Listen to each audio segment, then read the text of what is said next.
Law of incomplete dominance ಏನು ಹೇಳುತ್ತೆ ಅಂತಂದರೆ, ಯಾವಾಗ ಯಾವಾಗ ಎರಡು ಬೇರೆ ಬೇರೆ ರೀತಿಯ ಪ್ಲಾಂಟ್ಸ್ಗಳಿದ್ದಾವೆ, ಹೋಮೋಸೈಗಸ್ ಪ್ಲಾಂಟ್ಸ್ ಅಂತ ತಗೊಳ್ಳಿ ನೀವು, ಆಯಿತಾ, ಅವುಗಳಲ್ಲಿ ಎರಡು ಬೇರೆ ಬೇರೆ ಕ್ಯಾರೆಕ್ಟರ್ಗಳಿದ್ದಾವೆ.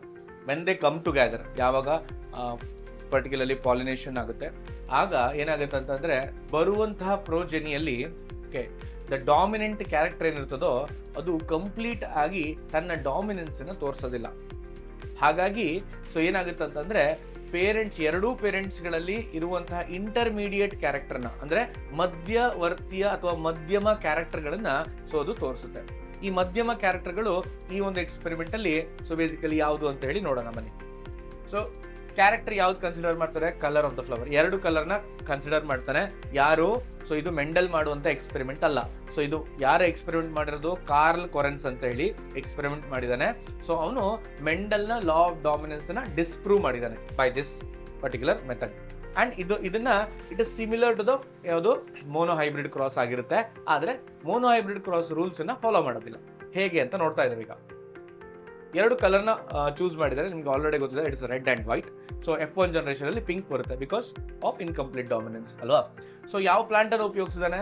ಸ್ನ್ಯಾಪ್ ಡ್ರ್ಯಾಗನ್ ಆರ್ ಆಂಟಿರಿನಮ್ ಸ್ಪೀಷೀಸ್ನ ಉಪಯೋಗಿಸ್ತಾರೆ. ಯಾವುದನ್ನ? ಸ್ನ್ಯಾಪ್ ಡ್ರ್ಯಾಗನ್ ಮತ್ತೆ ಆಂಟಿರಿನಮ್ ಅಥವಾ ಆಂಟಿರಿನಮ್ ಸ್ಪೀಷೀಸ್ನ ಉಪಯೋಗಿಸ್ತಾರೆ. ಸೊ ನಮಗೆ ಅಲ್ಟಿಮೇಟ್ಲಿ ರಿಸಲ್ಟ್ ಏನು ಬರ್ತಾ ಇದೆ ಅಂದರೆ F2 ಜನರೇಷನ್ ಆದಮೇಲೆ ಫಿನೋಟೈಪ್ ಬಂದು 1:2:1 ಆ್ಯಂಡ್ ಜಿನೋಟೈಪ್ ಬಂದು 1:2:1. Both are same. So you can see over here monohybrid cross ಥರನೇ ಇದು ಆ್ಯಕ್ಟ್ ಆಗುತ್ತೆ ಅಂತಂದರೆ ಫಿನೋಟೈಪ್ 3:1 ಬರಬೇಕಿತ್ತು ಅಲ್ವಾ. So that suggest us that so there was a incomplete dominance is that.